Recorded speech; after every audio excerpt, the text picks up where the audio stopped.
As you may or may not know, my wife and I just got back from Vegas. It was a great trip. We ate, we drank, we had a blast. But then we got home and looked at the credit card, and I gotta say, it doesn't matter how much fun you're having, $25 for a drink is a ripoff. Frickin' Vegas. I hate getting ripped off, and so do the lads over at Harry's. They spent years watching the razor blade companies rip people off and said, no more.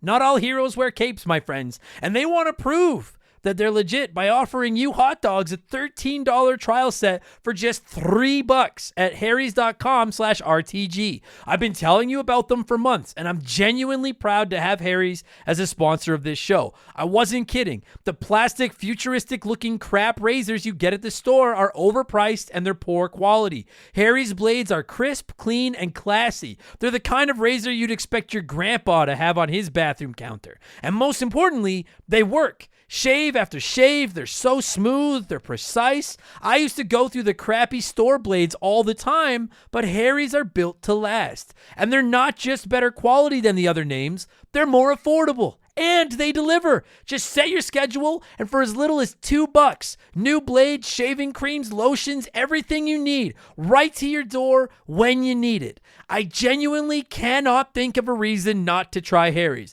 And I'm not just saying this because they're sponsors. They're the best shaving supplies I've ever used. Try them out, and if you're not happy, your shave's on them. And unlike the other subscriptions, they're really easy to cancel if you want to too, which is a nice bonus, but believe me, you're not going to want to cancel. Getting ripped off isn't funny. Switch to Harry's. Get started with a $13 trial set for just $3 at harrys.com/RTG. That's harrys.com/RTG for a $3 trial set. Hey everybody, just a quick heads up before we get into this week's episode. When the music kicks in like 15 seconds, you might be thinking, did I download the wrong episode? This doesn't sound like Tony Hawk. I promise. It is the Tony Hawk episode. As you all know, the soundtracks of those games are awesome, but they're also not exactly available for me to just use on my podcast. So I'm just plugging in some old school video game music for this one to avoid, losing my house and everything. So don't worry about the music. This is the Tony Hawk Pro Skater episode, and I hope you all enjoy it. Let's go.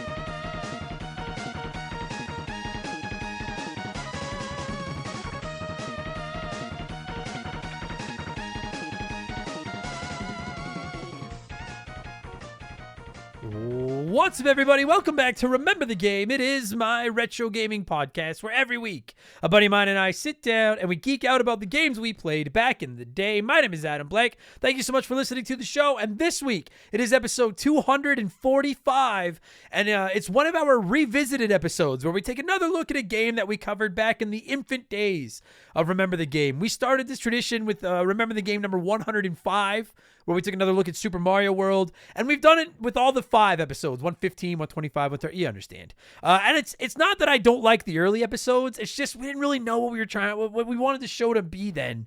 And maybe I still don't know what I want Remember the Game to be, but I have a better idea than I did then, so we're doing them again now, and I hope that all makes sense. And this week's episode is a little different for a couple of reasons. Number A, we're not just revisiting a game, but a series in the Tony Hawk Pro Skater franchise. We're going to cover the series as a whole because, honestly, as much as I love these games, and believe you me, I love these games, they kind of just bleed together like other sports games. Like we did Tiger Woods about a month ago. We kind of covered the whole franchise because they do just kind of start to all blend together after a little while if you haven't been playing them recently. So we're just going over the whole series at once. And number 2, we're kind of just going off memories on this one. What I mean by that is I feel like over the past year or so, Remember the Game has really we've done a lot of games that I just played for the first time, or games that I replayed to get ready for the episode. Does that make sense? Like less just counting on memories. And I like those episodes, and I like what the show has become. But the earlier episodes of Remember the Game were mostly just memories and those feelings and the nostalgia. And that's what this episode is going to be. Because aside from the remakes of Tony Hawk 1 and 2, I've not played a Tony Hawk Pro Skater game in probably 20 years, give or take. So this put my feeble old mind to the test. I kind of ran off memories, but it was a lot of fun. I really feel like this episode will almost play like a retro episode of Remember the Game. And my guest this week is my younger brother, Josh, probably the biggest Tony Hawk Pro Skater fan I know, so he was the perfect fit. He was not feeling very well, so there might be the occasional pause in the conversation. I tried my best to clean it up as I could, but I had a lot of fun with this one. I know he did as well. We didn't so much get into the nitty-gritty details of Mr. Hawk's professional skating games, but we just kind of wasted time reminiscing about how impactful these games were back in the day and why we all loved them so much. And we'll get to all that in just a minute, because speaking of just wasting time talking about impactful stuff, it's time for another edition of the Remember the Game infamous intro. Dun, dun, dun, dun, dun, dun, dun!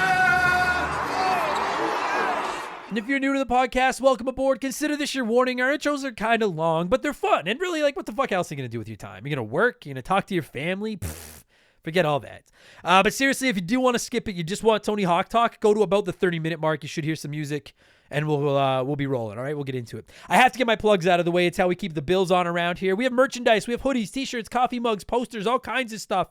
Rocking incredible art, all designed by my man Joe from 4545creative.com. You can find our merchandise at rememberthegamepodcast.com. If you're interested, it is a great way to support the little guy here at Remember the Game Industries. And of course, if you don't like clothes, I get it. Summer is right around the corner. You want to get your bronze on. You can always just support us on Patreon. Subscriptions start at just $2 a month, and you can get yourself up to 4 additional podcasts a week. It's insane. All ad-free as well. Every second Monday, we have Purple Monkey Dishwasher, which is our Simpsons show, hosted by Mark McHugh and myself. Every Tuesday, we have The Rambling Idiot, where I talk about my comedy career, TV, movies, sports, whatever else I feel like rambling about. Every Friday, we do Game Patch, which is my modern gaming news show, where I talk about all the biggest stories in gaming, talk about the new releases, give sales picks, etc. And Expansion Pass drops every Thursday. I think it's the crown jewel of our Patreon podcast. It's a different episode every week. We do game rankings, console rankings. We look back at characters, genres, franchises, systems. We do some comedy episodes. There's a fucking ton of modern game reviews. This past week on Expansion Pass, it was episode 158, and it was actually a movie review, my Super Mario Brothers movie review. And as is becoming tradition, here is a sneak peek of last week's episode of Expansion Pass, my Super Mario Brothers movie spoiler cast. Don't worry, there's no spoilers in this preview, I promise.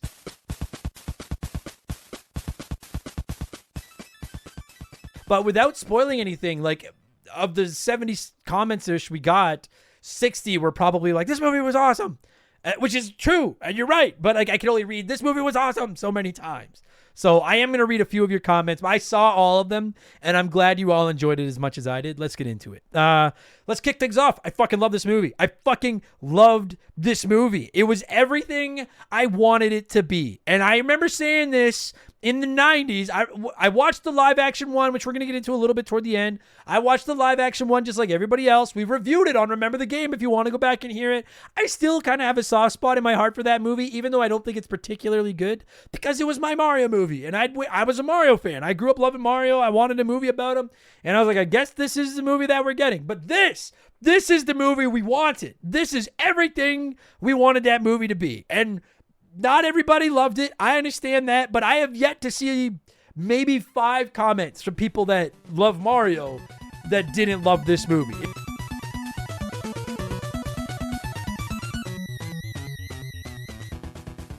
So that's now available on our archives. And this week, for Expansion Pass 159, I'm going to review Resident Evil 4 Remake. I've been playing it for the past couple of weeks. It is simply superb, and I'm going to tell you why it is so goddamn good. On the show this week, it will be spoiler-free, as most of my modern game reviews are, so don't you worry about that, all right? So again, subscriptions start at $2 a month. You get new podcasts every week, all ad-free, instant access to fucking hundreds of ad-free archive bonus podcasts you can download onto your phone wherever you want. Plus, you can join our Remember the Game Discord. You get a chance to vote on our Patreon poll every month. Our poll for April is going to be Super Nintendo games. It's a survivor pool, so it's 8 games that get whittled down to 1. One game gets eliminated every day, and that'll be starting on Sunday, so you can get in on that if you want to. You also get the ability to submit comments to be read on all of our shows. You can DM with me, and you get a shout-out and get to hear me mispronounce your name like I'm about to do to most of these people. A huge thank you to our newest patrons.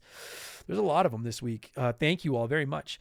The Great Lambino 1990, Christopher Beckett, Mark Cook, Serapit 29, Juicy Jeff, which is the worst porno name I ever heard, Stupor Meat Boy, maybe the best porno name I ever heard. Marte, Andrew Sugart, Tringo UK, Brett Stifler, Elephant Calves, also a great porno name. Harry Balzania, that one wouldn't work for porn. Alan Dragon, Daisy Bortz, Anthony Liberatore, I hope I said that right. Harvey Gillette, Jesse Stevens, Paul Taylor, insert clever pun, Fitz Dickwell. Oh, I get it. Haoquin Liao. I'm sorry. That might be the worst I've ever butchered someone's name. I'm sorry. The one and only Bobby Klein, which isn't true. I know 3 Bobby Kleins. El Numero Tres. I got it. Rolando Campa, Elms, Sean Yorzy, Ched Hartha. I suck at this. Chinooks, The Bay Harbor Butcher, Jamin Morgan, Smell the Glove, Lil Stank, Martin Mercier, Dakota, Scissor Fist, Joseph, JD, Robert, and Ace McGuy. Maybe the worst batch of shout-outs I've ever given. But thank you all so much for the support, and welcome to Remember the Game Industries. Patreon.com/RememberTheGame. 5% of our Patreon income gets donated to charity, so you're doing a good deed, and we offer annual subs that'll get your 12th month for free. And finally, you can find me on Twitch. If you're interested, twitch.tv/RememberTheGame. I have no schedule. I just get on there whenever I can, but feel free to come by and say hi and tell me why I'm wrong and all that stuff. And it's lots of people come by now. It's actually a lot of fun. So twitch.tv/RememberTheGame. That's it. Up blowing myself. Let's blow in some cartridges. Let's blow some of you by blowing in some cartridges. This is a terrible episode. It's our opening segment on the show. I read a few comments and questions from our patrons, usually gaming related, but not always. And we call it blowing in the cartridge. He blows all right. He blows big time. That's it, honey. Get into the spirit. Let's blow. And before I get into reading the blowing in the cartridges this week, man, we are getting so many submissions now. I haven't done one of these rants in a little while. It's not a rant. It's a me begging for forgiveness thing. We're up to like 60, 70 some comments a week. I read like 8. And then I read another 5 or 6 on the Rambling Idiot every week for left blowers. So just know if you're writing in, I'm sorry if you're not getting read. I try to rotate the names in and out. Also, if it's a question that I've answered in the last few weeks, I don't expect you to go back and listen to every episode and be like, has he already answered this? But I'm not going to answer it again right away. So if you're not getting read, I see all your names. I appreciate everyone that's writing in. I never thought I'd have more than like 5 listeners. So I'm still getting used to dealing with having more than 5. So just thank you. Keep writing in. I try my best to get new names on every week, I promise. Okay? Let's blow. Our first blower this week is Timmy the Exuberant Turtle, who wrote in and said, I have played and finished every mainline Mega Man game with one glaring exception, Mega Man 7. The art style had always been a turnoff for me, plus there's already the stellar X series on the SNES. As a fellow Mega Man fan, is 7 worth my time? 1,000,000% it is, Timmy. I can't remember where there is an episode of Expansion Pass in the archives where I ranked the 11 mainline Mega Man games, and I can't remember where I put 7, but it's probably in my top 5 or 6. I think it's a good game. My big gripe with Final Fantasy with Mega Man 7 is that I think you only get 4 bosses at a time, and I hate when Mega Man games do that. But I think it's substantially better than Mega Man 8. I fucking hate that game. And I think it's better than a couple of the OG Mega Mans as well. 100%. It's not as good as Mega Man X, but very few Mega Men are as good as X. But yes, Mega Man 7 is awesome. Play it. You'll thank me later. I think that game is outstanding. Dill Pickle Rick wrote in and said, I just saw the Chili Peppers live last night. Adam, you better have a favorite song or else. I very rarely do have favorite songs because y'all know I'm an uncultured swine. But actually, yes, with the Chili Peppers, what's it called? Higher Ground? Is that? I'm looking it up on my phone right now. I know it's not like one of their big hits. I like a lot of Chili Peppers songs. I'm a Chili Peppers fan. Is it Higher Ground? Is that what it's called? Yeah, Higher Ground. I think it's probably my favorite Chili Peppers song. I fucking love that tune. I bet you that'd be a good show. IP Freely here wrote in and said, hey Adam, how are you today? My question this week is, what is the hardest level in gaming you've ever played? You're awesome. Keep up the great work. Jeez. Thanks, IP Freely. The hardest level I've ever played. The final level in Mario 3D World comes to mind. The last one you unlock that's like fucking 20 minutes long. That level is tough as shit. The spaceship at the end of Star Tropics is unplayably difficult. I hate it. The speed bikes and Battletoads are very tough, although I can beat those. Soda Popinski, the fight and punch out. I know he's not even that tough, but he owns my ass. And everything in Echo the Dolphin. I'll go with those. But honestly, of all the ones I just said, either that final level in 3D World or the spaceship in Star Tropics are maybe the 2 toughest. Those things are fucking... obnoxiously difficult. Eddie Dean 19 wrote in and said, "Hey Adam, everyone else is feeling too awkward to say anything, but I think a decent friend should let you know you have a little piece of broccoli stuck between your teeth there. Until next time, buddy." Fucking joke's on you, Eddie Dean. I don't even eat broccoli. That's just my disgusting teeth. You fucking double secret probation for calling out my disgusting teeth, you jackass. Pancake Jesus wrote in and said, "Mr. Blank, first time blower here, and I was wondering, what's your favorite licensed video game soundtrack? I feel like I always see discussions online about what original ones are the best, but I never see licensed ones talked about the same way. Me personally, Skate 3 will always be my favorite. Listening to ODB while trying to hit the quarry gap just can't be beat for me." You're right, actually. People never talk about the licensed soundtracks. Everyone just talks about, like Mega Man X is the greatest soundtrack ever. But you're right. People don't talk about the licensed ones. I'd have to chew the fat on that. But honestly, and I mean, it's topical because we're talking Tony Hawk Pro Skater. I think some of those, dude, Tony Hawk Pro Skater 2, 3, and 4 legit have some of the best fucking soundtracks in the history of video games. As far as licensed music goes, pardon me. Those songs are fire. Also, did the Def Jam Vendetta games, am I wrong? They had like the songs of the rappers that you fought with in the game. They had pretty banging soundtracks too. And I'm a big fan of Grand Theft Auto Vice City soundtrack as well because I'm an old boomer. But if I have to, honestly, probably Tony Hawk 2, 3, 4 is probably that might be the era, man. I fucking love those. I love those soundtracks. Good question. I could go back and read more of them. I'll probably come up with more, but off the top of my head, those are some good answers. Pancake Jesus. Good question, buddy. Hogzilla wrote in and said, "Blank man, how many hats do you own? I have a problem. It seems I buy a cool hat whenever I see it. I have a problem, it seems, and I buy a cool hat whenever I see it. So I have maybe 25, but only 10 make the consistent rotation." Yeah, if you don't know, I like to wear ball caps. And people ask a lot, am I bald? And the question, like, no, I have like a full head of hair. I just really like the way hats look. I know a buddy of mine gives me shit all the time because he's like, it's offensive to him as a bald man that he's a comedian and he always gets mad that he's like, you wear a hat when you have a full head of hair. He's like, that's offensive to me. How many hats do I have? I probably have about 40, I guess. Every time we go to a major league park, I buy one, if not two hats of the team of that park. And then I probably have half a dozen Rays hats and then a few other ones. And I rotate them in and out. But you're right. I probably have about 10 or 12 that I wear regularly. And then I try to keep the rest in pristine condition and only wear them. When you're on stage, you sweat a lot and they get gross. And I like to wear my hats on stage. So I would guess, I'd have to count, but I'd guess probably around 40. Hogzilla. I love hats. They're the best. The one and only Bobby Klein, which I still don't think is true. There's lots of Bobby Kleins. Says, "Hey there, Adam. First time blower here. Curious to know, after what I consider to be a successful Mario Bros. Movie, what are the most anticipated movies you want to see from Nintendo next? Personally, I'm foaming at the mouth for a Zelda movie or series. Glad to join this awesome group. Take care, Bobby." Thank you, Bobby. And yeah, a bunch of people wrote in this week asking about the Mario movie. Do we want to see a Nintendo Cinematic Universe, etc.? I did get into it on Expansion Pass last week at the end of my Mario movie review. I do want to see them do a bunch of crossovers. I think they're going to because I think there's just too much money there. As far as what Nintendo franchise do I want to see another movie of? I want another Mario with Wario in it. That's honestly probably number one. But if you're making me pick something that isn't Mario, I mean, Zelda, sure. I don't dislike Zelda, but I've always been just kind of like, Zelda and we're like acquaintances. I don't consider us friends. We're just acquaintances.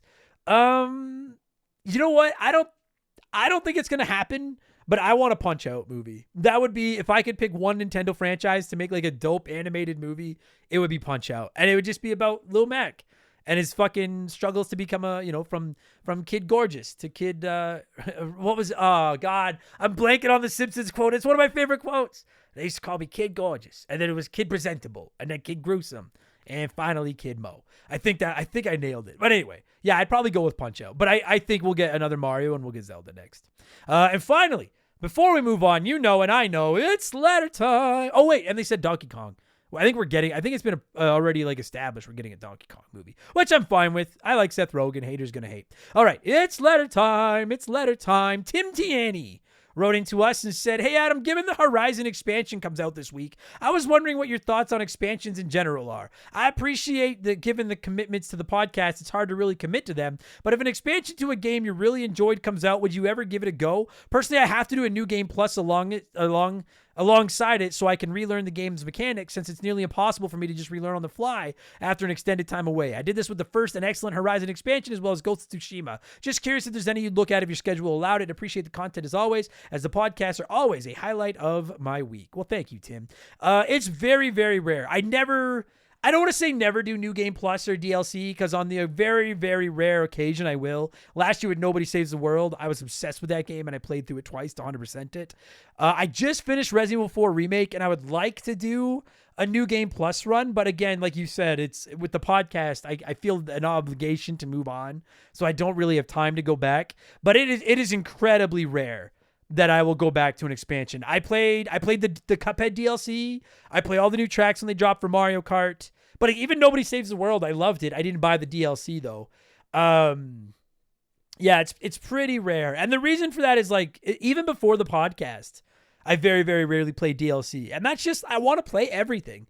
Even without having to play everything for the show, I just want to play everything. So once I'm done a game, I'm like, I'm done. I'm moving on. Like, if your content was that good, you should have put it in the base game. I don't care about your DLC, because you're right. Then I need to relearn the mechanics, and I don't want to play New Game Plus. I fucking hate New Game Plus. So it's very, very, very rare. I probably one out of like every 25, 30 games that I play would I go back for a New Game Plus or an expansion. And people tell me like, oh, play the DLC for fucking Grand Theft Auto 4 or Ghost of Tsushima or Horizon or insert this game here. And I'm like, I don't want to.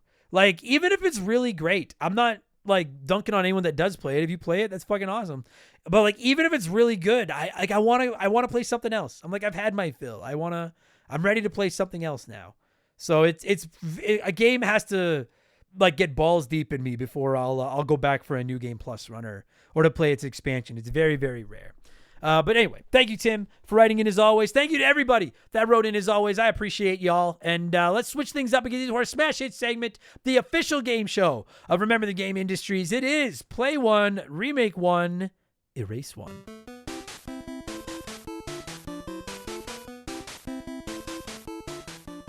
And a huge thank you to Classic Concentration from the NES for unknowingly providing us with the theme music for the show. The rules are simple. Every week I give our patrons 3 retro video games. They can play one as it was released, remake one as a modern game, and the third is erased from time forever. And as always, there are no wrong answers, but there is a right one. We'll get there in just a minute. And this week, since we're talking Tony Hawk Pro Skater, which is an extreme sports game, I decided to go with 3 other extreme sports games for your contestants. We have Jet Set Radio, 1080 Snowboarding, and Skate. And 32% of you said you'd play Jet Set Radio, remake 1080 Snowboarding, and erase Skate. Let me tell you what a few of you had to say here, and then I'll tell you what the right answer was. Elephant Calves said, I heard a lot about Jet Set Radio, so I will play it. I'll erase 1080 Snowboarding because I haven't played it and I haven't heard anything about it. And I'll remake Skate because apparently making a 4th Skate game is just too much trouble because I don't have it in my hands yet and I want it so bad, so bad. I think they're making one. Elephant Calves. Correct me if I'm wrong. Google that shit. But I'm positive that they're bringing Skate back. They announced they're working on one. But you also have Elephant Calves. You'll break the skateboards. You can't. Those are big ass calves. You can't do that. Insert clever pun. I love that handle. Wrote in and said, I haven't played any of these, but I'll play Skate. I remember all the hype about its controls innovations versus Tony Hawk when it came out, but I never got around to it, in part because I already had Tony Hawk to scratch the itch. And I think it would probably hold up reasonably well since it was an Xbox 360 PS3 game. I'll remake Jet Set Radio. I've wanted to try it for a long time since I keep hearing about how great and unique it is and figured it could use a fresh coat of paint more than Skate could. And I'll delete 1080 Snowboarding. I just can't see a Nintendo 64 snowboarding game being as interesting or holding up as well as the other two, even if folks who played it remember it fondly. It hasn't piqued my interest in the past, so I won't miss it now. You know what? Insert clever pun. That's too intelligent and too well thought out of take for my show, so you're going on double secret probation. Get out of here, you nerd, with your fucking logic. You're supposed to erase games because you don't like the box art or the name is stupid or something. That's most people's logic, which I respect. Chase Ackerman. That totally sounds like a news broadcaster's name. Wrote in and said, gotta play 1080 Snowboarding because it still plays pretty well. Remake Jet Set Radio because I loved it growing up and I would die to get a great remake with current gen graphics and controls and a better camera. Fuck yes. And erase Skate because it's not Tony Hawk and it wouldn't be missed even a little bit. I can't believe a lot of people are erasing Skate. I thought more people liked Skate than this. I'm a little shocked. I never played Skate, but I thought people liked it. Apparently, everyone's like, fuck it. I guess it is on a Tony Hawk episode. I don't know. Harvey Goulet wrote in and said, play 1080 snowboarding. Of the three, it's the only one I never played. Remake Jet Set because I love the game and it'd be amazing on new hardware with modern graphics. Erase Skate because the realism reminds me of the time I bombed a hill and ate shit, almost breaking my arm in the process. So you're erasing a game because it reminds you of the time that you hurt yourself in real life. I'm looking at the judges to see if we're okay. All right, they're giving you the thumbs up. You're good job, Harvey. You pass. And Donnie the Dude Walter says, finally, one I have extremely deep feelings on. I'll play Jet Set because I never have. I'll remake Skate. Keep the controls. The controls on this game were so fucking good. They made it feel like you were actually skating, but they weren't so complicated that you had to be a pro skater to understand how the tricks worked. That with modern graphics and a deeper story, chef's kiss. Erase 1080. Get out of here. Thank you, Mr. Blank. Sound logic. Get out of here. I can respect that logic. So I want y'all to know I'm not going the way I'm going this week to be a contrarian. I put in my play, remake, and erase into my note. I have like a template Word document that I put my notes in. And I make my picks every week before I even open the play one, remake one, erase one thread on Patreon. And that way I can make my picks without feeling influenced by all of you. I went with 5%. This week, the vast minority, the smallest option, and it was so vastly small, I didn't see a single comment picking the same order that I did. So I'm not going the same way as anybody this week, apparently. I'm going to play 1080 snowboarding because I was always a Cool Boarders kid back in the day, and I want to see what all the hype is with 1080 snowboarding, and I've always liked the box art. I'm going to remake Skate because I want to say they already are, and I've never played them, and I just want a new skateboarding game. And I really like deep simulation golf games, even though I don't like playing golf, so maybe I'd like a deep simulation skateboarding game, even though I don't actually skateboard. And I'm going to erase Jet Set Radio. Before you all freak out, calm the fuck down. I've already played it. I already reviewed it here on Remember the Game. I loved it. I love that game. But I'm done. I've played it. And Sega forgot about it a long time ago. And apparently there's rumors that there might be a new one being made. But I'll believe that when I see it. So I feel like I got my memories. I never played 1080 or Skate, and I want to play them. So I'm sorry, Jet Set. We had some good times. But now, much like a baby penguin, I have to drop you off this cliff. All right? Thanks, everybody, for writing in, as always. Let me pause for a quick word from one of our sponsors, and then I'll tell you what I've been playing over the last week or so. This show is sponsored by BetterHelp. Everyone that listens to this podcast knows about our illustrious CEO, my dog Molly. But the other silent partner behind the scenes is my wife. And let me tell you, my friends, a 17-year relationship with another person that has to talk to and live with you is a lot harder to maintain than one with a dog. We've had our ups and downs, and as you all know, a relationship isn't all sunshine and rainbows. They can be a lot of work. You get out what you put in when it comes to relationships, and talking to a therapist can be a fantastic way to put in some work. They can help you work through your issues, learn to communicate better, and even just provide you with an ear to bend when you need it. I've talked to my therapist about my relationships, especially when it came to my stand-up comedy career and how much I was away from home, and they helped me work on ways to keep my relationship strong even when I was out on the road.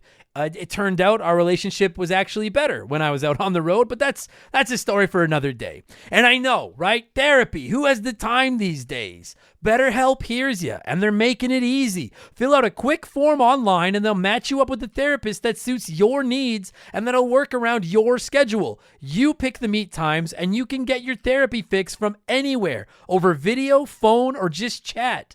Become your own soulmate, whether you're looking for one or not. Visit BetterHelp.com/rememberthegame today to get 10% off your first month. That's BetterHelp, HELP.com/rememberthegame. All right, so I've been playing Resident Evil 4 Remake. Awesome. I finished it Monday morning right before I recorded my podcast for the day. It was outstanding. I'm really looking forward to reviewing it on Expansion Pass tomorrow. Spoiler, it's probably... Well, not probably. It is my new bar for Game of the Year. It was outstanding. I adored it. I'm playing a little bit of MLB The Show 23 and EA Sports PGA Tour just whenever I have time. I'm really trying to focus on my backlog right now, so I haven't been playing too much of the sports. But when I need to relax, I play a little bit of PGA Tour or a couple games of Road to the Show. I'm really enjoying EA Sports PGA Tour. People have been asking me. So next week's expansion pass will be listener choice. The week after that, I think I'm going to do an episode comparing PGA 2K23 to EA Sports PGA Tour and let you know which one I like better. So that way I'll have had a couple more weeks with EA Sports game. And then I just fired up Metroid 2 for the Game Boy and Dark Cloud for the PS2 yesterday. And I'm going to try to play through those over the next few weeks because those are going to be episodes of Remember the Game that are coming up. Really looking forward to getting into those. So that's it. That's what I've been playing. Let's talk Tony Hawk. That's why you're all here. As always, I like to give you nerds a chance to sound off before my guests and I hog the mic. We had a ton of comments again. One of the biggest memories comment sections we've ever had here on the show, but I figured it would be big because it's Tony Hawk Pro Skater. So I'm going to rip through a bunch of these here. Red Hood Todd says, I cannot hear Superman without traveling back in time to that warehouse level in Tony Hawk Pro Skater 1. I remember having sick days at school. We all had those. Oh, having suck days at school, pardon me. We all had those, getting home and just feeling drained. I'd pop in some Tony Hawk and just like that, good vibes again. I remember you saying on the first episode that even kids that weren't skateboarders played this, and that was me. I wanted to be a skateboarder, but living in the country, skateboards don't work on dirt roads. Plus, what am I going to grind on? The cattle fences? I'm so amped to hear this episode and let the nostalgia come flooding back. Maybe I'll work on my 900. I mean, my Ollie. Yeah, I can't skate either. I'm in the, not because I lived on a farm, but because I'm an uncoordinated piece of shit. So I get it, Todd. Armin Tamsarian, now known as Principal Seymour Skinner, wrote in and said, I remember going to my mom's workplace and printing out a list of all the gaps in these games and trying to complete every single one. It was like 20 pages long. That's how much I loved it, and I still do to this day. I did that with the Final Fantasy VII guide and almost got my mom fired because she printed like a 400-page binder for me.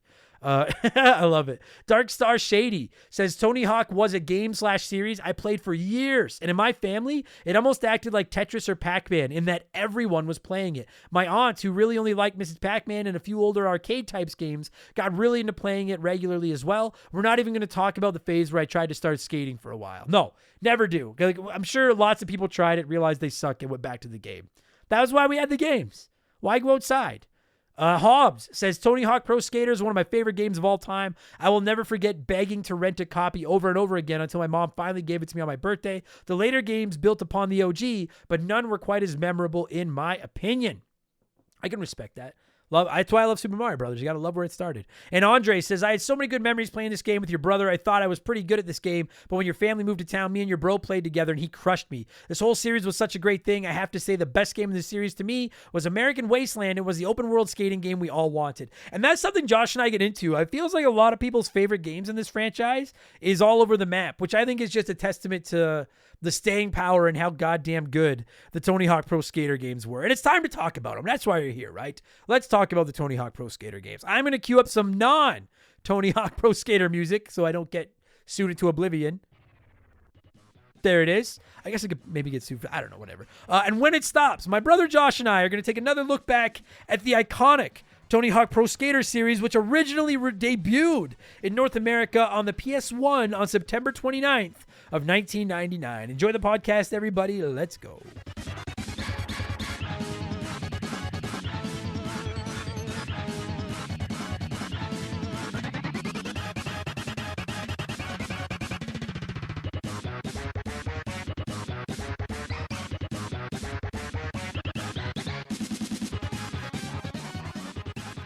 All right, so joining me via the blank phone this week is a man that needs no introduction, but it's my job, right? Shout out to everybody who gets that reference. I have no choice but to introduce this guy. It is not only my younger brother, but I would maybe the biggest Tony Hawk Pro Skater fan I know, at least from back in the day. It's my brother Josh. How's it going, man? Not too bad, Adam. How are you doing? I'm doing okay. You know what? I'm a little nervous about this episode. I think it's just because I'm worried we're not gonna hit on everything people want us to hit on.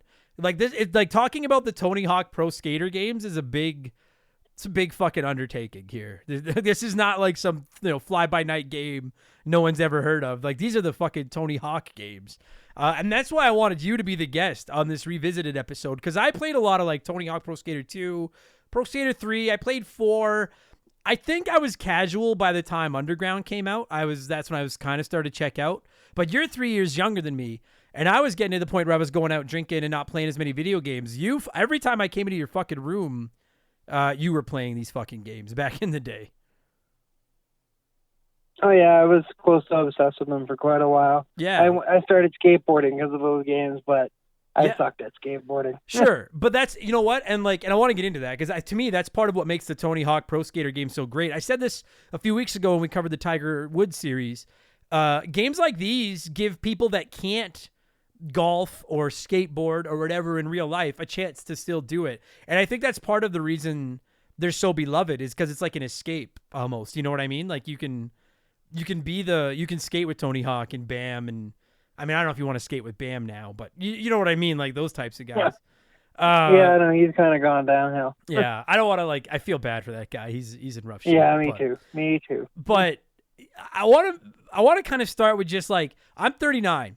Okay, Josh is 36. So we're both close to the same age. Younger listeners, and we have some younger listeners that maybe weren't around in junior high and high school during the heyday of the Tony Hawk games. And you were, as was I. Dude, I don't think it can be overstated how big these fucking games were. These games were is it crazy to say that the Tony Hawk games were maybe what to our generation what Fortnite was to kids today? They were that big, you know? I'd say that's close to a fair comparison. I don't play Fortnite, but everybody else but yeah, everybody played the Tony Hawk games back then. They were so big, man. They were do you remember Pokemon? Do you remember when Pokemon Snap first blew up or not Pokemon Snap, Pokemon Go, and it was a phenomenon?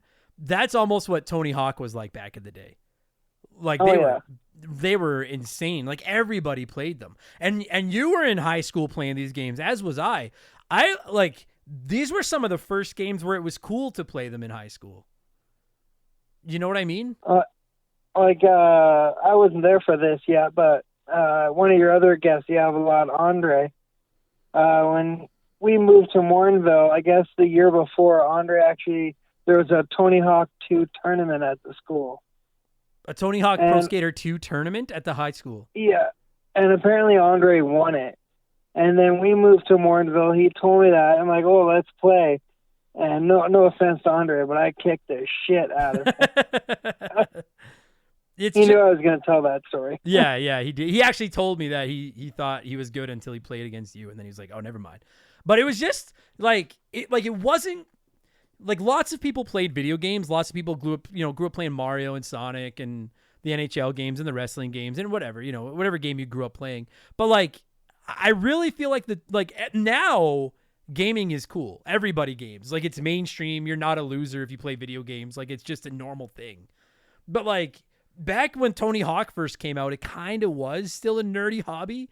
And these games just went mainstream out the ass. And I don't know about you. The only thing I knew of skateboarding before the Tony Hawk Pro Skater games was Bart Simpson and the Ninja Turtles.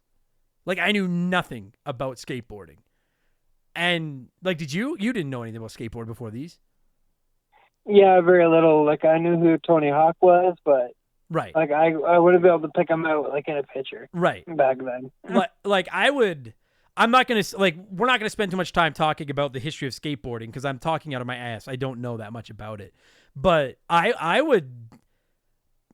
want to say Tony Hawk Pro Skater saved skateboarding, but Tony Hawk Pro Skater made skateboarding mainstream. It went from this niche thing that people did to just everybody knows. I'm sorry I'm struggling with my words, but Josh, you understand what I'm saying, right? It can't it's impossible to overstate how big of impact on culture these games had. Everybody played them. Everybody. Oh, for sure. Skateboarding was semi-underground. Yeah. Until the Tony Hawk games came out, and then like you said, all of a sudden every skate park was filled with kids skateboarding. Exactly, because they were playing these fucking games. And then you're that's the right word. That's the word I was looking for, was underground. And it's funny that you're it was underground, and then Pro Skater made it mainstream, and then they released Tony Hawk's Underground, and kind of went back. But we'll get there. So I want to know where you started, because I don't even know if you're gonna remember this, because I wouldn't have let you in my room. And I bought my original PlayStation when I was 14 because I had a job the demo begging. disc. Yeah. Yes, exactly. Yeah, I used to play Tony Hawk 2 on your demo disc. Yeah. All the time. Yeah. I just create a rinky-dink little park and some shitty little skater, and have fun. It's so good. I'm sure listeners remember these. So I saved up my money and I bought a PS1. It was our first non-Nintendo console in our house. And it was the first system I bought with my own money, but I didn't have enough money left for a game after I spent all my money on the console. But I bought a magazine that had one of those jam pack discs in it with like a bunch of demos. And yeah, it had Tony Hawk Pro Skater 2, and it had like like you could do next to nothing in it. And I didn't even have a memory card. It was a demo. You couldn't save anyway. But I remember just playing the fuck out of that. You know what? I remember playing the fuck out of that demo. Tony Hawk Pro Skater 2 might be the first PlayStation game I ever bought. Like, I bet you that was the first game I bought for my PlayStation. Because you're right. You and I couldn't remember if you played it or not, but even just that demo, I'd never played anything that addictive. It was fucking insane. No, it only had the third level from Tony Hawk 2. Yeah. Like 2 skaters. I think it was Bam and Tony Hawk. But it didn't. And like 2 songs and then like half the parts to build a park. Yeah. And it didn't even matter. It was just so much fun to play. And then, gosh, like, so that's my earliest memories. And then I don't know if I ever played the original Tony Hawk Pro Skater, but I know I played the fucking balls out of 2, 3, and 4. And I like all 3 of those games. I always go to Tony Hawk Pro Skater 2 just kind of as my, like, maybe because it's my first. You always remember your first. Maybe that is why it'll always be my favorite. But do you, because I know you played them far later than just the original quartet. Do you have a favorite? Out of all the ones that I played, actually, this might go against some of your listeners, but Good. I always liked American Wasteland the most. Really? Well, I just had the most, like, more tricks, I think, than most of the other games. I stopped playing after that one. All right. There was no loading screens after the game started. All right. Now listen. Which was kind of nice. Like, it was like a giant map of LA that you skated on. Sure.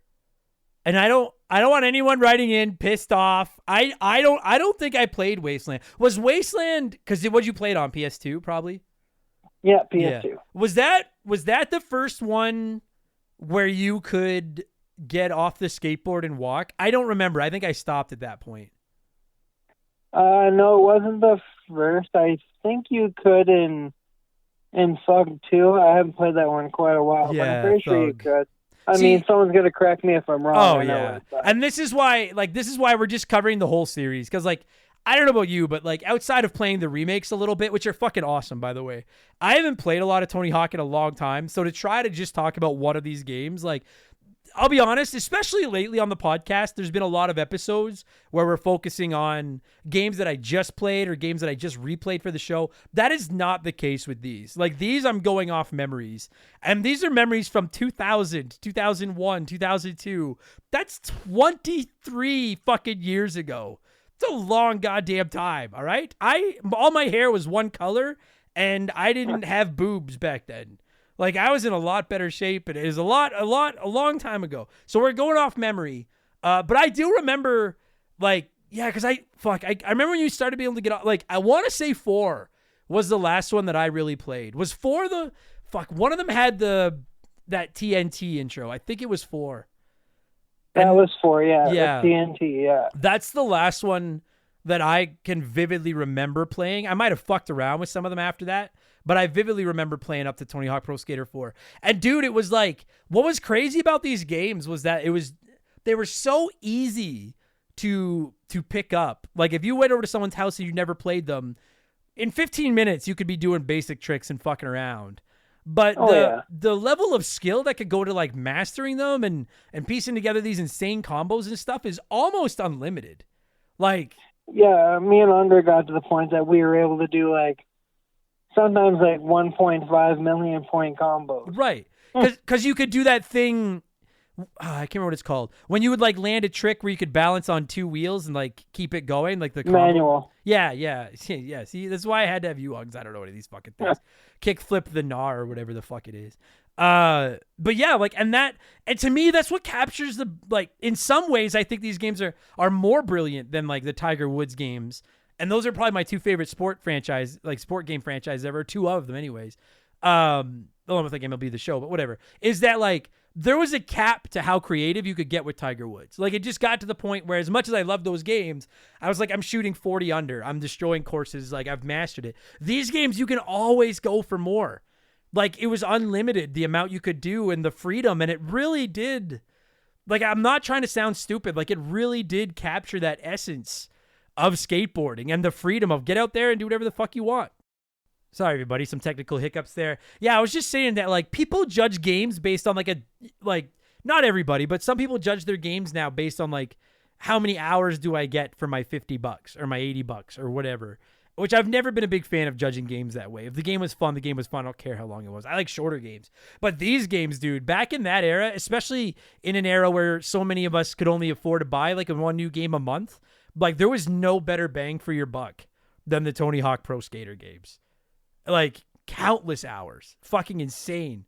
Just working on new tricks and new combos, or, like you said, playing Horse was always my favorite multiplayer mode. I don't know about you. No, Horse was too. We're just straight up doing tricks, and whoever gets the highest score. But Horse was the best. Oh, Horse was the shit. And you know what the best part and of course, you always made the word something like really stupid, Yeah. or Yeah, like dumb asshole or something. Yeah, of course. We used to make it Chris because of my buddy Chris. I don't want to say his last name on the air. You know who I'm talking about. Yeah, I think so. Yeah, and we would always make the word Chris just because it was the loser was like, "Oh, you're a Chris," and we'd all laugh at him for being Chris. But yeah, and the worst thing about playing fucking Horse against somebody was when they went first, and you were just watching them rack up this fucking insane combo, and you're sitting there like, I can't. This isn't gonna happen. And then crash. Yeah, exactly. Or you fucking. You know what was even worse than that was when your opponent ran up this massive combo and then you were trying to catch them and you were right on the cusp and then fucked something up and it was over. You ate shit and lost your combo. And it was, I rage quit so many times in this fucking game. And then I'd walk away for 2 minutes and then come back and start playing it again because it didn't matter. It was just so addictive. And when you weren't playing the multiplayer, like, I don't remember what Tony Hawk Pro Skater 1's career mode was like, but 2, 3, and 4, like, they weren't the world's deepest career modes. They were basically like, I don't know what they were like in the future ones. I remember the ones where you just go into a level and you just had a checklist of like challenges. The 3 scores, like collect skate, yeah, collect like the tape, and there was something so. It was just fun. Like, it didn't have to have a big story. I was like, I'm happy just going into this map and just farting around and trying to find, like, the secret tape or trying to find the skate letters or ringing all the bells at the school or fucking whatever. There was something so fun about that. I don't know. I actually really like those modes. Like, I know in the later ones, I can't remember so much for Thug 1. I didn't play that one as much. But Thug 2 kind of played like almost like you're in a Jackass movie. Oh, really? Yeah, it was like Tony Hawk versus Bam Margera's team. And like they had like Phil in it, and it was a lot of fun. It was stupid, but it was fun. I never played those ones. That does sound fun. But, so, wait, Phil was in it, like Bam's dad? Yeah, but I don't think you might be able to unlock him to skate, but he just had like story parts, and he's always in his underwear. And that poor man. That poor man's been through so much shit. That would have been sick if you could have unlocked him as a skater. That would have been fucking awesome. I didn't know that. I think I'd stopped playing at that point. I remember one of my favorite things about at least the early Tony Hawk games in the career mode or story mode or whatever you want to call it, single player mode, was the competitions that would come up between levels sometimes, and you had to put up like your 3 best scores or whatever. Yeah. Those, I don't know about you, like that was always my favorite part of the single player was those competition levels. What about you? Like, what was they were hard at first. Like you said, like the Tiger Woods game, you go up and you're getting 99s on every single run. Yeah. Yeah, you start to get better at it, right? And you start leveling up your character and all that kind of stuff, which was another thing. Like, I wanted to get into some of the characters, and obviously we're going to talk about the soundtracks and everything like that.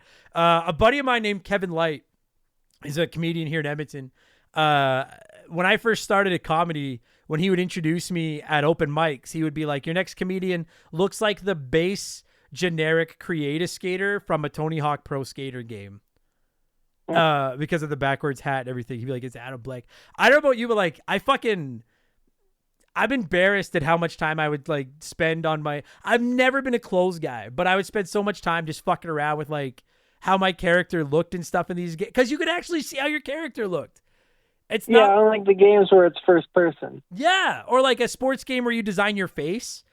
And then it's like, oh, okay, well, I never see my face. I'm playing NHL. He's, I don't care about what my face looks like. Yeah, exactly. Like there was something about making sure you had like cool clothes and a cool looking board and everything in these games. And then that wasn't even to start with like playing. I never really played as the pros. To this day, I don't think I could name 4 pro skaters. Like, did you so I'll ask you this because a lot of people became skateboarders playing these games. Did you ever do you follow like did you really get to was Bam the only, or did you know Bam prior to playing Tony Hawk? No, Bam was introduced to me through Tony Hawk. Yeah. Like I know a few more pro skaters now, but not so much like today's skaters. You know what I mean? Like back in those times, yeah. Yeah. And I mean, and Tony was the guy. Like he's just.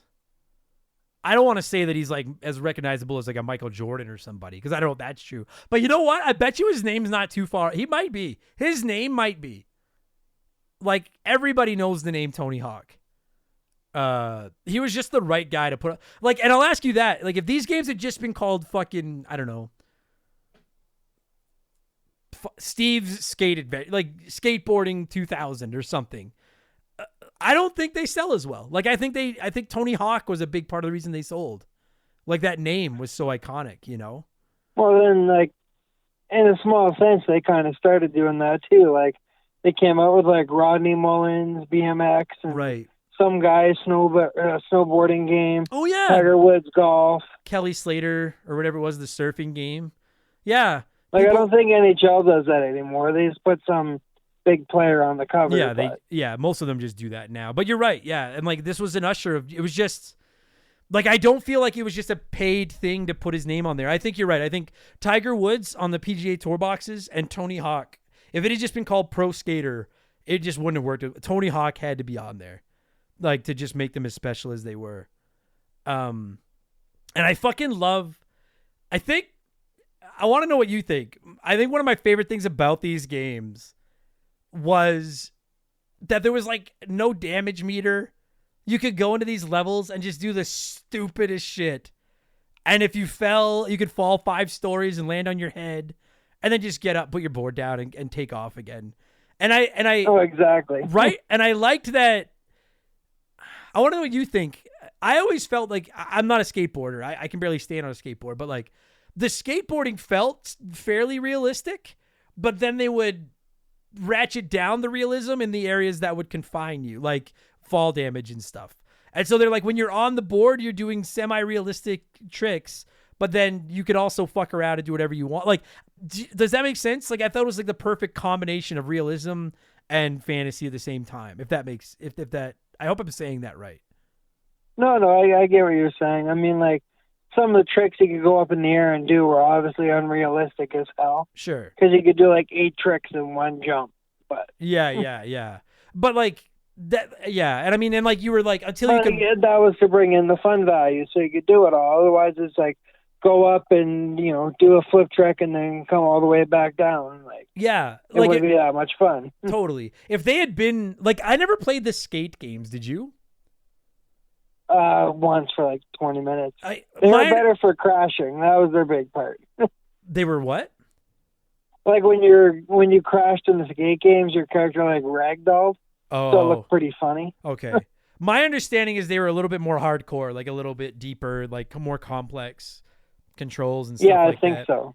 And there's nothing wrong with that. I like my golf games like that, so there's nothing wrong with that. It's just I guess I'm just going around in circles. I want to get to the music and stuff, but I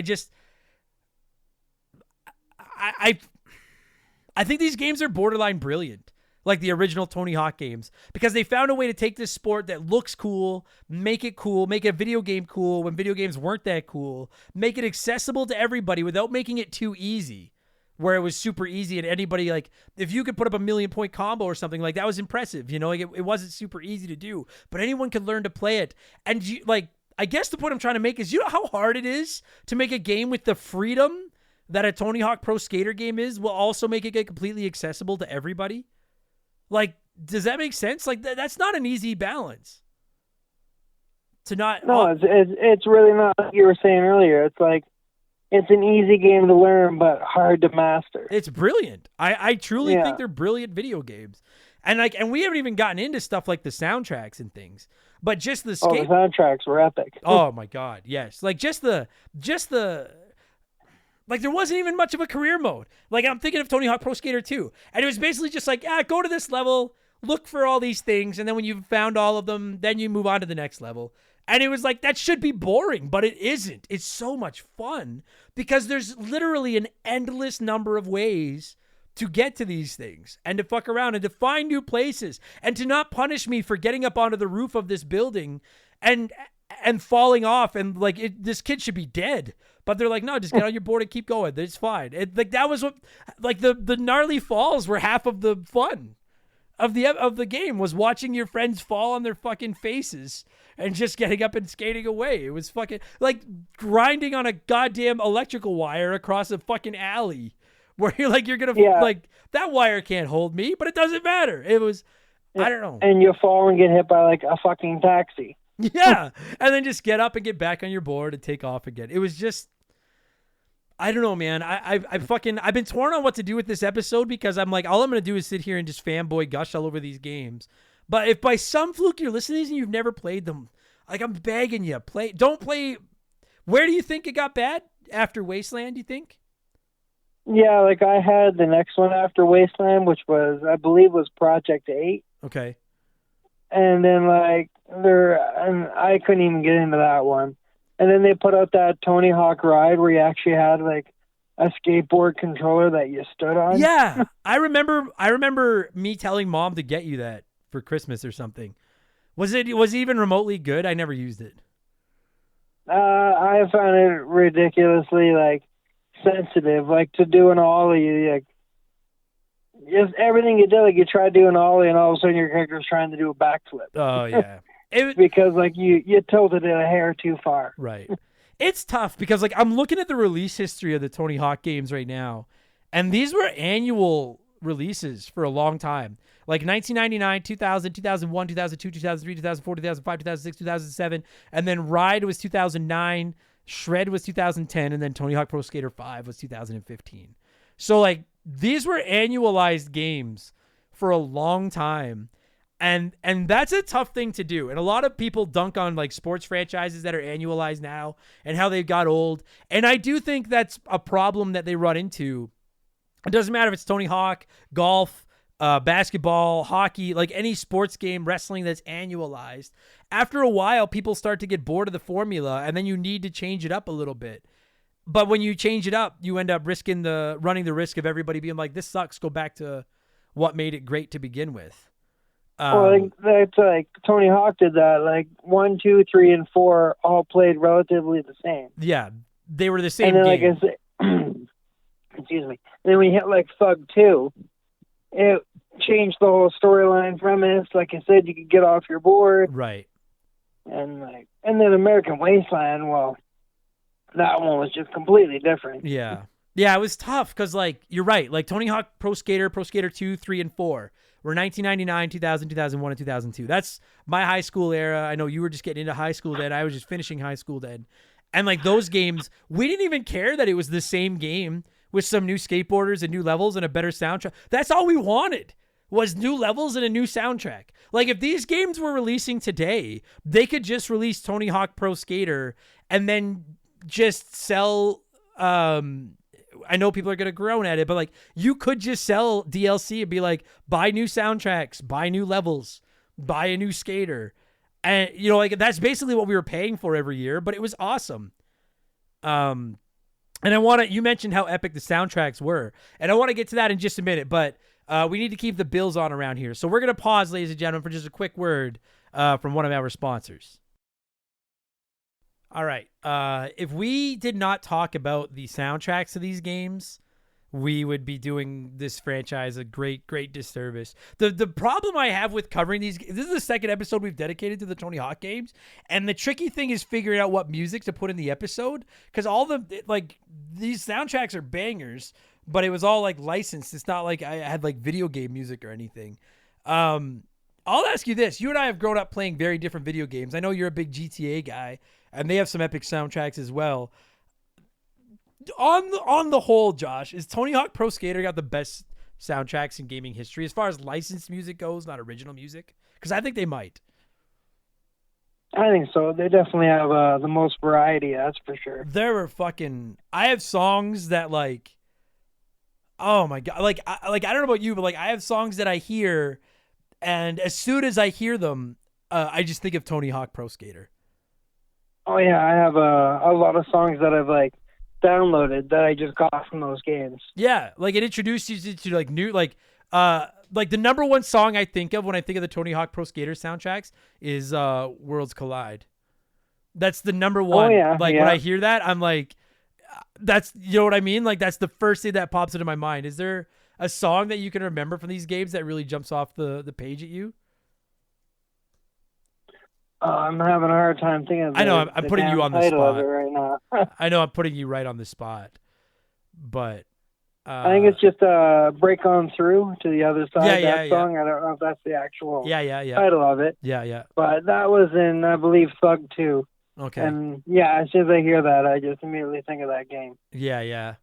Oh my God. I'm like flipping through some of these, like Bring the Noise. Oh my God. Anthrax and Public Enemy. Oh, yeah. Oh my God. Fuck me, dude. These are like, the memories of some of these old songs. Rage Against the Machine. Oh my God. So much. Like Papa Roach was all these fucking like, oh boy. They even had some bands that weren't that big yet. Like, I know one of them had a band, 3 Inches of Blood, and it's like, now they're big, but they were at the time were just like a small band from Vancouver. Right. Oh my God, dude. I would think by Tony Hawk Pro Skater, Jesus, maybe as early as Tony Hawk Pro Skater 2. If not 2, then by 3. If you were a band and you got the call being like, hey, we'd like to put one of your songs on the Tony Hawk Pro Skater soundtrack, like I would imagine that would have been the video game equivalent of being asked to perform at the halftime show at the Super Bowl. Like that's a big fucking deal. Yeah, you know your song and your band's gonna blow up. Oh my God. You're gonna, well, I was just about to say you're gonna sell a whole bunch of albums, but this is gonna date me. Like Tony Hawk Pro Skater 2, 3, 4, that was the Napster era. So you weren't selling anything because we were just downloading everything off Napster and LimeWire. Oh yeah, that and LimeWire. And ruining that LimeWire. LimeWire must have been fucking like the plague to computers. Like LimeWire must have killed more computers than, oh my God, I can't even imagine. But I've never been a big music guy, and I don't think you really have either. But I would take songs just because I heard them on these soundtracks and listen to them and just enjoy it. Like it was just, these are just such magical games. Like it's just, I don't know how else to say it. They're just magical video games. Did they ever sell like records, like just like the Tony Hawk soundtrack? I don't know. I wonder. I mean, if they could get the licensing, man, they make a killing. I'm gonna look. I mean, obviously now. Well, I always make fun of the vinyl people out there now, because I call them vinyl weirdos, people that collect vinyl. Can you buy the Tony Hawk soundtracks? I don't know. Because like, you remember they used to make like the old like Jock Jams tapes and stuff? Yeah, exactly. That's what I was thinking. Yeah, I wonder. I don't know. I don't see one. But maybe Like, I don't know. I don't know if you could do this with the Tony Hawk games, but like I remember the original Grand Theft Auto for PlayStation. If you put it into a CD player, Yeah. it would actually just play all the music from the game. Oh my God! I think you're right. Could you do I that don't know with if that Tony would Hawk? work with like the Tony Hawk games. Could you listen? I'll never be able to Google that. I don't know. Yeah, I totally forgot about that. Fuck. Fuck. I know that we're just, this is not going to be the best episode ever of this podcast. I don't feel like we're even getting that deep into the games. It's just reminiscing about like when I think of the Tony Hawk Pro Skater games, like I just think of like a fun time. Like in my life, pro wrestling was at its best. I was in high school. I had frosted tips and baggy jeans. And like that was your life, was just playing stupid video games all the time. It was just so much fun. Did you ever play these on 64? I never did. My friend in Cold Lake had Tony Hawk 1 for 64, and the graphics for it were pretty shitty. I always just like even just seeing the comparison between the the 64 and the PlayStation, the same game, Yeah. there was a pretty big difference. I just always imagine, like, listen, I have never hidden the fact that I don't like the Nintendo 64 controller. And I've seen people lately on Twitter being like, oh, it's like a cool hipster thing to do. It's like the cool thing to do now. And I'm like, fuck you. Like, I've been shitting on that controller for 5 years. I don't like that. I was shitting on that controller in 1997. I don't like that fucking controller. I can't imagine playing. I don't think I ever played these on 64. I'm sure people listening to this did, and they're gonna be like, "I did." Cool. I played them on PS1, and then I actually played a lot on Xbox. I was a big original Xbox guy, so I played them there. All the ones I played were PlayStation. Yeah, you were all about the PS2 back in the day. I remember that. And it was just like, and to me, even though I played some of them on Xbox, the PlayStation controller, like the PS1, PS2 controller, once it had the dual analogs on the PS1, and then the PS2 controller, like I still think that that's one of the best designed controllers in the history of this industry. And That's why they never change it much. you're right. Yeah, I'm looking at my PS5 controller right now, and it just looks like a PS2 controller on steroids. They've always been great controllers. And the thing about the Tony Hawk games is like they control well and they're tight, but like I hope what I'm saying here makes sense. When I'm playing like Halo, I want a big, fat, loose controller, like an Xbox controller in my hand. When I'm playing a Tony Hawk, I want that tight, super packed, there's no dead space between the buttons. Everything just fits so well. Like, to me, the Tony Hawk games are just synonymous with that PS1, PS2 controller. Like, it just fits so perfectly. You know what I mean? I know exactly what you mean. So you can go between your tricks easy enough. Yeah, because you had so little time to react to keep a combo going and stuff. I bet you they would have been fun on GameCube. I don't think I ever played one on the GameCube either. And I'm not dunking on any of you that played them on the 64. That's fine. If that's where you played, that's where you played it. I just can't imagine using that controller and trying to pull off like that fucking analog stick and everything and that just seems insane to me. I don't know. Maybe that's just me. Did you ever play one of the handheld ones? I never played them on like GBA or anything. No, I never played the handheld ones. No, me neither. I don't know. Maybe they would have been all right. I don't know. I'm surprised they haven't brought this franchise back. Like, I know they did the remakes of 1 and 2, and there were rumors they were going to remake 3, 4, and they never did. But I'm just shocked that, like, you would think if they did, because I know they did Tony Hawk Pro Skater 5 a few years ago, and people hated it. Did you play that one at all? I didn't. No, like I said, the last one I played was American Wasteland. And a little bit of that Project 8, but that doesn't even count. Like, I think if they were to make a Tony Hawk Pro Skater 6 now, or Tony Hawk Pro Skater New or something, I think they'd go over like gangbusters. Being able to play it online and stuff, I think that'd be fucking awesome. Being able to play horse against somebody online and shit be awesome. Oh, you could with Tony Hawk 4. Play it online? Yeah. Oh, right, because it was PS2, I guess, right? Yeah, I mean, it wasn't the greatest quality, but you could. That's what I mean, though. Like, nowadays, like, fucking with Twitch and stuff like that, people be tuning into it. It'd be huge. You could make it an esport game if you brought them back and nailed the landing on them now. I'm shocked that the franchise isn't doing more. You and I were quickly talking off air about some of the hidden characters in these games. And I just want to shout out, like, by far, my favorite was Spider-Man. I don't know how many more of them I can name. But I think Spider-Man was in Tony Hawk 2. That was in 2, yeah. And he had, like, the Spidey flip where he'd kick his board away and then use his web and pull it back. And my God. I'm looking up Tony Hawk. Do you remember any of the other, like, was there anybody else you remember? Unlockable characters. I want to say Iron Tony Man Hawk was in one. 2, I think there was, like, a security guard you could unlock. And I know in Thug 2 you could unlock, like, Wee Man and Steve-O. Oh, really? Oh, I guess the Jackass. Steve-O rode like a giant mechanical bull. Oh, shit, really? Yeah, and then Wee Man was on a skateboard. Yeah, Wee Man's a beauty. I love that guy. Oh, yeah, look at all these, like, Officer Dick. Was that Tony Hawk 2, the Officer Dick? Or is that telling you right away? No, it looks like, it looks like he debuted in Tony Hawk Pro Skater 2 anyways. Holy fuck, that's good stuff. Yeah, Tony Hawk Pro Skater 2. Holy fuck, Doom Guy? You could unlock Doom Guy in Tony Hawk? He was in Tony Hawk Pro Skater 3. What? I didn't know that.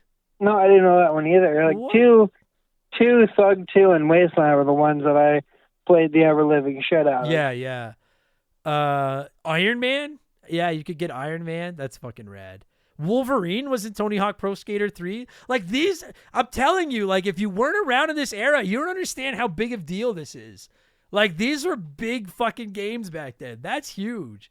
But Spider-Man to me is always the one everybody remembers. And you're right. It's because like, you know, I loved when you could create a skater and assign specials to yourself. Like come up with like, I don't know about you. I always took the 900 because I think the 900 is awesome. I'm boring. But you could like assign your own moves. But yeah, for Spider-Man to have that special move where he'd like the board would get away from him and then he'd web it back to himself, that was like the sickest thing in the world. I fucking love that shit. Did you? Well, even in the later ones, there's even create a trick mode, and you could actually create your own special trick. Oh no shit! I don't think I knew that. And like they'd be unbelievably unrealistic. You'd be like, do a backflip and then land on the side of your board and then ride that side way down the street. What? That's what it's actually called, the primo, if you can do that, but riding on the side of your board. That's sick. But that's what makes it so fun, is that creativity. That's what I mean. Like, I can't believe we haven't got a new one of these because with technology today, you could do anything with these games. Anything.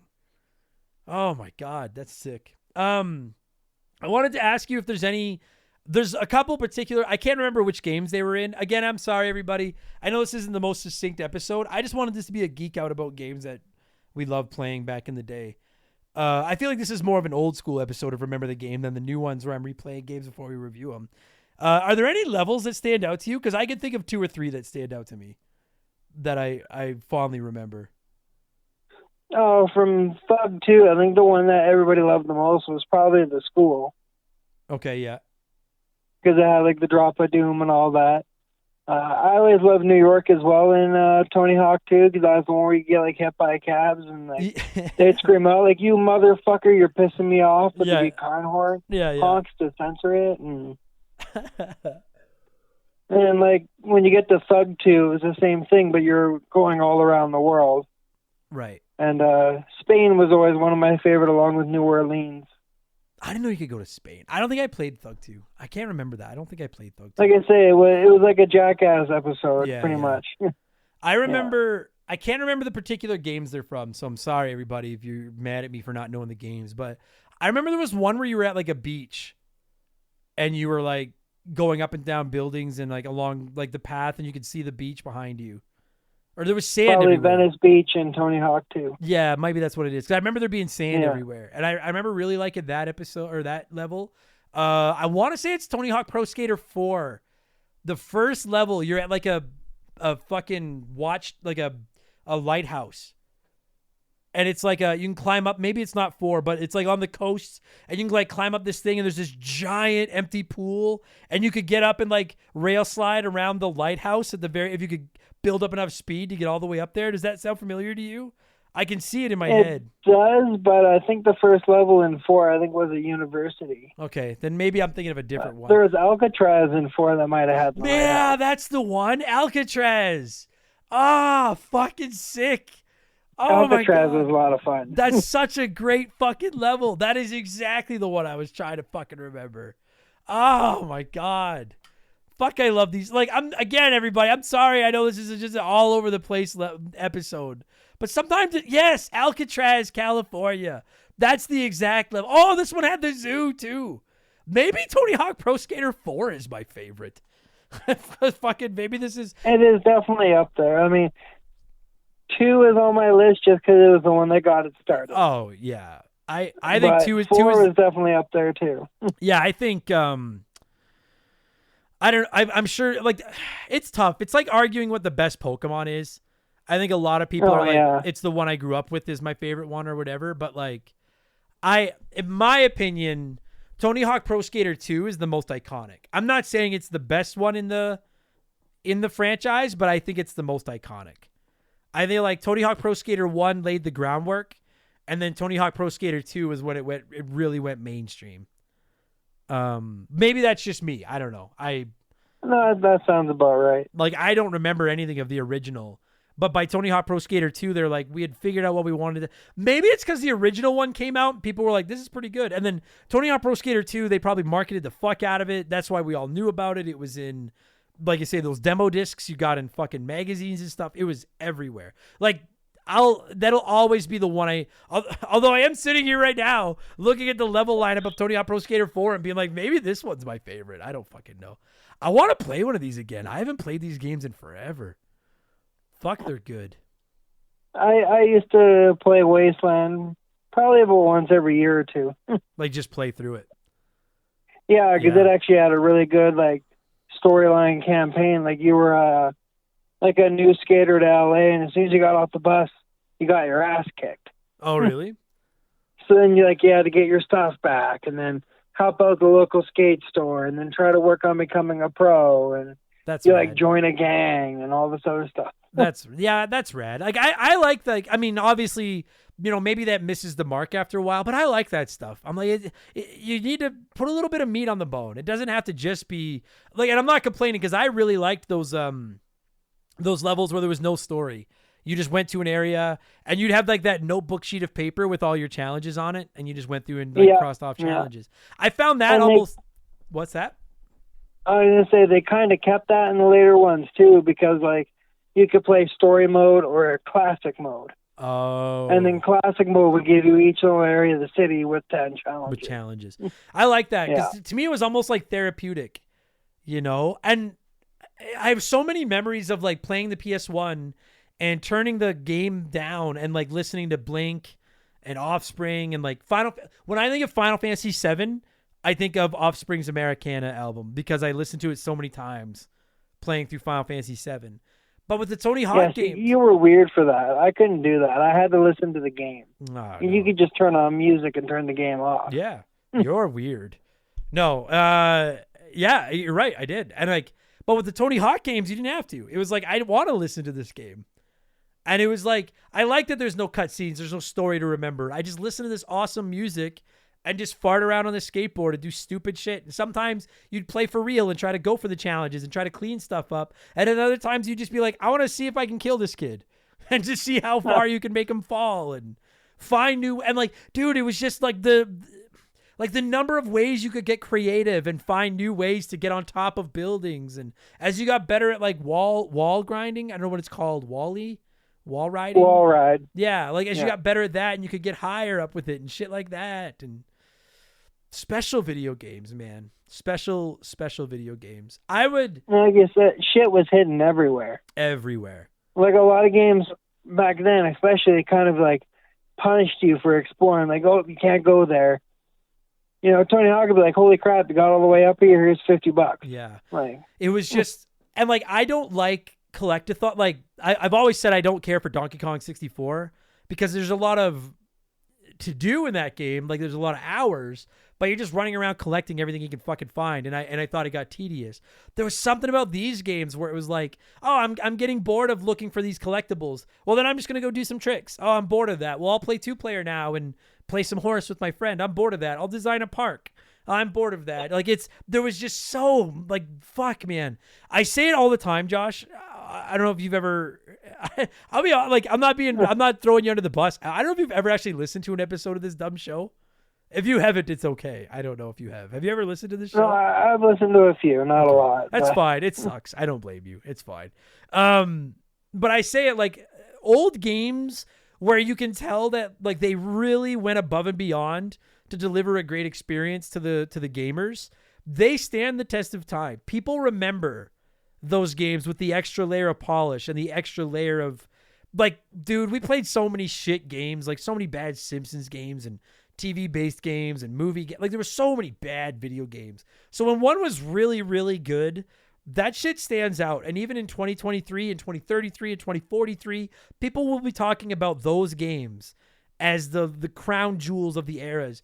And like, to me, I some may argue with me, I would put the Tony Hawk games, at least the Glory Years ones, in the same conversation as like the Mario Karts and the Halos and like those, like the GTAs. Like, these are some of the biggest games ever from that era.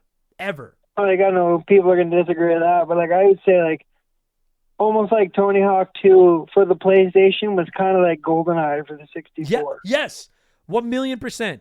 Like, to me, when I think of the original PlayStation, I think Final Fantasy VII, I think Metal Gear Solid, And then honestly, I think Tony Hawk Pro Skater. Like, and I know they were on the 64. I just played them on the PlayStation, but like they were that big. Those games are that big. It really is sad that they're not around more now. But I don't know. Tony Hawk's got so much money now. Maybe he doesn't care anymore. Like, Oh, he's getting old anyway. It turned into like you fell down and broke your hip. yeah, and he can still skate. That guy's a beast. He can Oh, still yeah. go. He just seems like he seems like a really cool guy too. Just seems like a really nice, down to earth dude. But anyway, well, we'll talk more about sucking Tony Hawk's dick next week. I think I'm done. Like I said, I don't know if this episode lived up to what everybody wanted it to be. I just wanted it to be a fun. Like this is what I feel like. Remember the Game has gotten away from doing these episodes where it's not a lot of research. I'm not replaying games. I'm just talking about them from memory. It was fun to do that with this one. Is there anything else? Is there anything we forgot about? Is there anything else you want to throw out there? Like any last memory? Like I just love these games. I really do. I was gonna say it was one of those types of games where like we go over to a friend's house for like a sleepover, and we'd actually have like Tony Hawk tournaments. Yeah, yeah, Yeah. To me, like I said, it was one of those games that just like you could plan an entire night just playing this one game. Totally. It became the new, like, for a while for us that was Mario Kart 64 and GoldenEye, and then Tony Hawk. That's probably around the time I stopped playing GoldenEye was when I really got into Tony Hawk. Like that became the new multiplayer game of choice amongst me and my friends. Was wrestling or the Tony Hawk Pro Skater games. Just anyone that grew up in the late 90s, early 2000s playing these games, I'm sure you all know exactly what I'm talking about because everybody fucking played them. They were so good. Oh yeah, if you didn't own it, you had a friend who did, and you always went over their place to play. Yeah, 100%. Yeah. Okay, we got to score it. I don't even know how to score it. Let's just say as a whole, you're scoring the Tony Hawk Pro Skater games. And let's score them out of 900 because that's Tony's trademark little trick there is the 900. So, Josh, just generally, if you were scoring the Tony Hawk Pro Skater series out of 900, what are you scoring it? I'd say if you're going from like 2 to Wasteland, you're looking at like 850 to almost 900. And then after that, it drops down to like 300. Mm-hmm. Yeah, I can't speak to anything after that because I never suffered through them. But yeah, dude, I always say there's the Mario tax, and I'm very hesitant to give a game a perfect score if it's not Super Mario World. But from Tony Hawk Pro Skater 2 to probably about Thug is probably when I stopped. It's easily like an 875 out of 900. Like they're just the only time I've ever cared about skateboarding, and just some of my favorite memories of gaming from that era are these Tony Hawk Pro Skater games. And if by some fluke you're a young listener and you're listening to this and you never played them, like I beg you, try one. Even if it's, dude, the remakes of 1 and 2 are rock solid. Play them. Just play something and just, God, you'll just, if you weren't around for it, you'll never know just how insane the phenomenon of these games were back in the day. Very special video games, like Hall of Fame worthy video games, in my opinion. Easily. Like there was a point that's all you saw commercials for, and like magazine ads and crap were all the Tony Hawk games. Yeah. Yeah, absolutely. All right. I was just gonna keep going, but yeah, all right, we're good. I feel good. We're good. Holy fuck! Tony Hawk reveals huge amount of he gets in royalties for the iconic Tony Hawk Pro Skater video games. Sorry, everybody. I promise we're gonna wrap this up, but I'm interested in about this.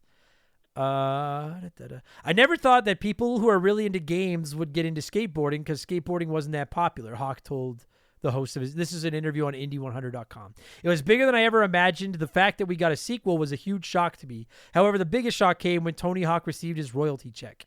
Tony revealed that as his 4th game was being released in 2002, he learned that his other 3 games were doing well, but the first one still remains the most profitable. I didn't know that. He said that he was, holy fuck. He was like, so this Hawk, oh my gosh. He was talking to his agent, and his agent said, these things are way bigger than you ever imagined. And then he handed me a check for $4 million. That check amount was only Hawk's annual royalties for the first game. Jesus. Since the release of the games have earned nearly $1 billion in sales. So he must have made like a healthy 8 figures off those games. Oh yeah, he could just quit skateboarding if he really wanted to. Oh, but, fuck yeah. Man, I can't wait for... now today he's set, right? Yeah. But, I can't wait for Adam Blank Pro podcasting games to take off. And I start getting millions of dollars in royalty checks. That's going to be fire. Kids aren't going to want to play that. Anyway, all right, let's get out of here. This was fun. This was a nice trip down memory lane. It makes me want to play these again. I enjoyed this.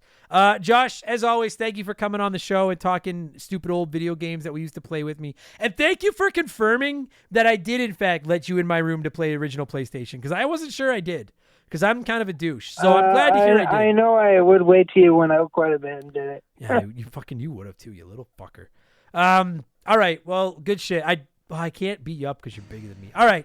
Well, fair enough. That was fun. Josh, thanks for doing this, buddy. That was a fun trip down memory lane. Thanks a lot.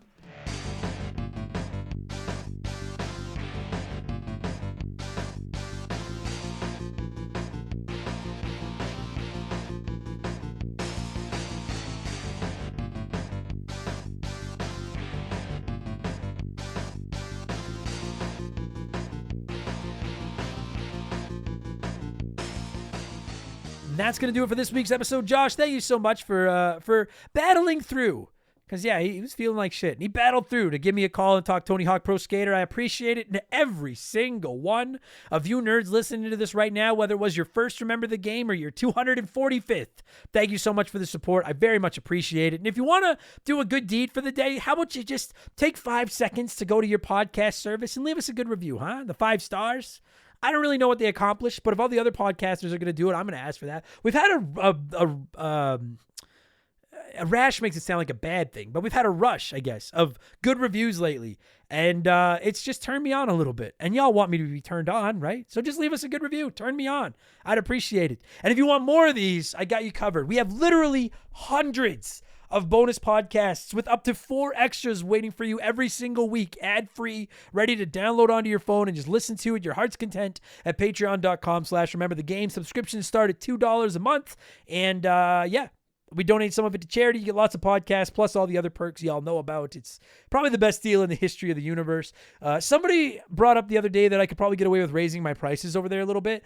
I honestly have chewed on the fat on it. But and I mean this sincerely, like, I'm just so humbled that anyone is willing to pay to listen to my rambling. I'm going to leave it at $2 for now. There's a $5 tier. There's a $10 tier. There's a $20 tier. There's more perks. But if you just want a couple of extra podcasts a week, I feel like $2 is about what my rambling is worth. So I'm going to leave it affordable. Lots of you are signing up. I'm very grateful for all the support, and I recommend checking that out if you want more Remember the Game goodness. I'm also on Twitch whenever I have time, twitch.tv/rememberthegame. Just come by, say hi. Tell me why I'm wrong. We'll be friends. It's good times. And I have a P.O. box. You can find that address at rememberthegamepodcast.com.